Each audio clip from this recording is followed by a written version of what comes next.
Hello there. Hello everyone, it's day 4 of the coronavirus lockdown. I'm having a great time. I'm studying the Bible, I'm spending time with my family, I'm cooking a lot of food. But I know there's some who are struggling with loneliness and fear, so I'll be praying for you. Please let me know if you need prayer. Don't forget to let Pastor John know if you need prayer. This is a youth group talk, but anyone's welcome to listen to it. So usually on a Friday evening we'd have youth club, which I really am missing. Never thought I'd say that. I'm missing all the teenagers, and I love you all. I know I've got 2 of the teenagers at home with me, but I do miss you all. I do miss having youth club. So this is the Friday talk that I'd usually do in the evening, but I'm going to do it now. I've asked the youth group what they would like me to talk about these coming weeks on the videos, whether they've got questions about God, Christianity or the Bible, or whether they've got an idea that they want me to study. They want to study the Bible more with me. So Marley was quick to answer yesterday when I asked, and he said, here's a question: why is our God real? And why are there so many religions? Why do religions believe that they're right, and why do we believe that we are right? That's a fantastic question, and poor Pastor John has had to bite his tongue and wait for me to do this video rather than answer you on the group chat. So well done, Pastor John, for showing restraint. So the usual answer to this question, why is God real, why are we right, why is everyone else wrong, is, because the Bible tells me that we're right, because the Bible tells me that God is real. But I don't want to do that because it's been done many times, and I can quote the Bible to prove how the Bible is right and how God is real, but I want to give more of a different view on it, really. So the reason I believe in God personally, if you look at it without the Bible, look at just ancient history, I believe in God because Judaism is one of the oldest recorded religions in the world. Hinduism is the oldest religion in the world recorded. Now, hence the word recorded. You know, we got a lot missing in historical in the past. So Judaism is one of the oldest recorded religions, but it doesn't mean that the God of Judah and Israel, Adonai, Yahweh, whatever you want to call him, doesn't mean that he wasn't being worshipped before records came into existence.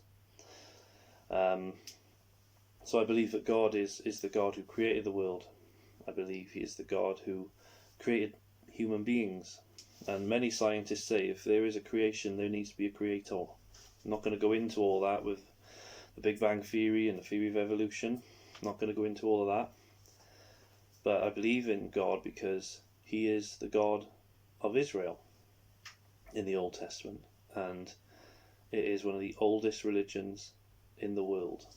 So there's a lot of historical validity to it, in my opinion. So man believed in God very early on.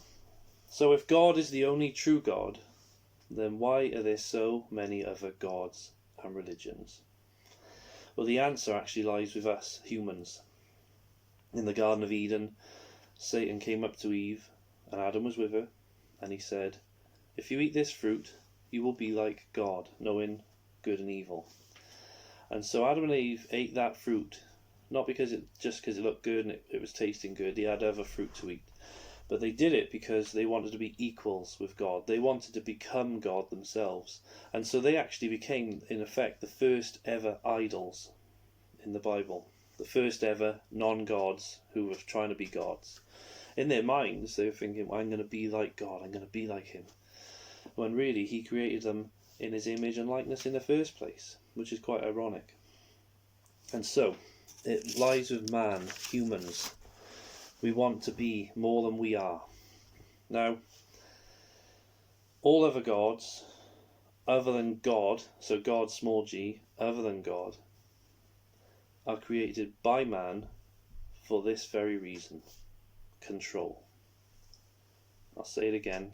All gods, other than God himself, Adonai, Yahweh, we made them because we wanted to be in control. So humans love to be in control. I like to be in control of my life. I like to decide what I want to do, when I want to do it, how I want to do it. We like to think that we can manipulate everything to suit us. I like to lock my front door at night, controlling whether people can come in or out of my house. I like to lock my car so nobody can steal it. I like to tell my kids when to go to bed so that they don't stay up too late and be grouchy when they wake up, even after a good night's sleep they're grouchy when they wake up. Pray for me. We like to be in control. We love to be in control. In fact, it's a necessity that we need to be in control. But I've noticed a lot I'm only 32, but I've noticed that sometimes I'm so helpless.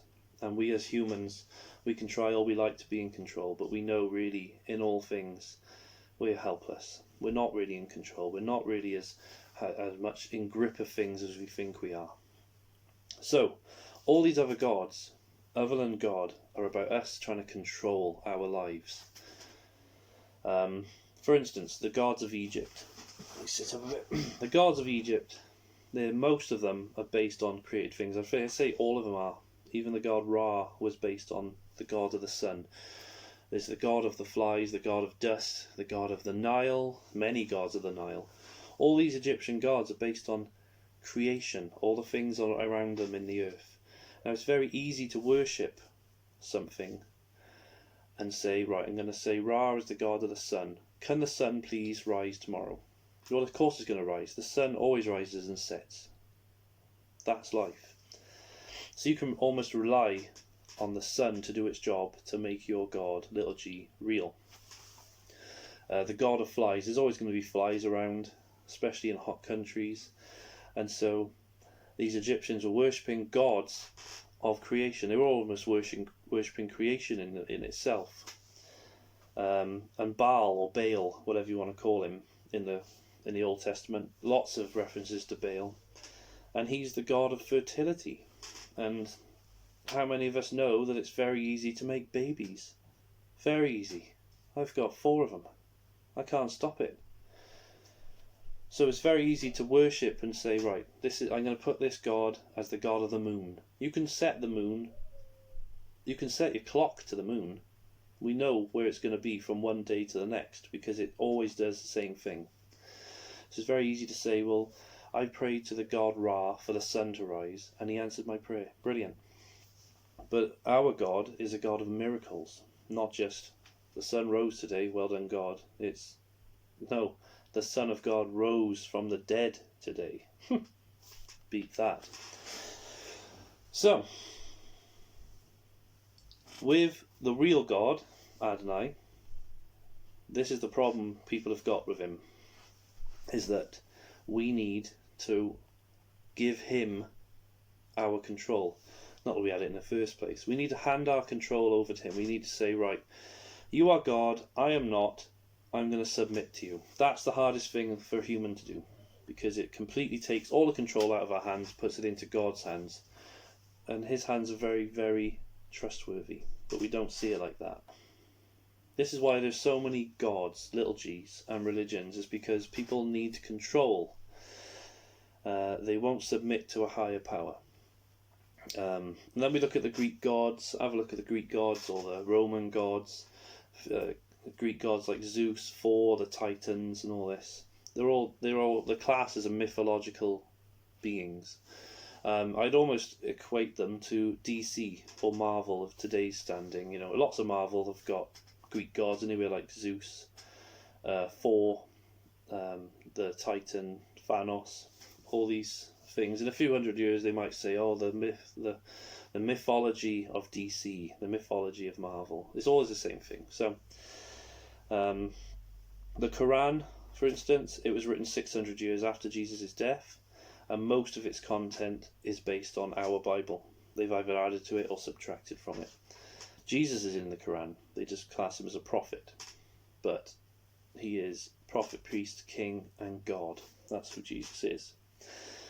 Hinduism is, like I said, the oldest recorded religion in the world. It has 33 million gods. I don't fancy that. I don't fancy having to praise 33 million gods.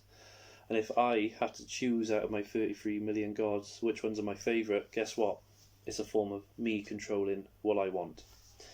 Buddhism, they don't even worship gods, they just have severe reverence for Buddha, which is great. But Buddha even said he saw God and he had pierced hands. Make of that what you will. So every religion you see around the world is based on humans trying to control their lives.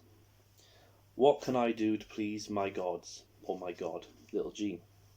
Whereas us Christians say, look what my God has done for me. What has my God done for me? He's given his only son, Jesus Christ. He sent him through Mary to be born and to be a man, 30 years old, and then 3 years in ministry, and then he died on his 33rd year on earth.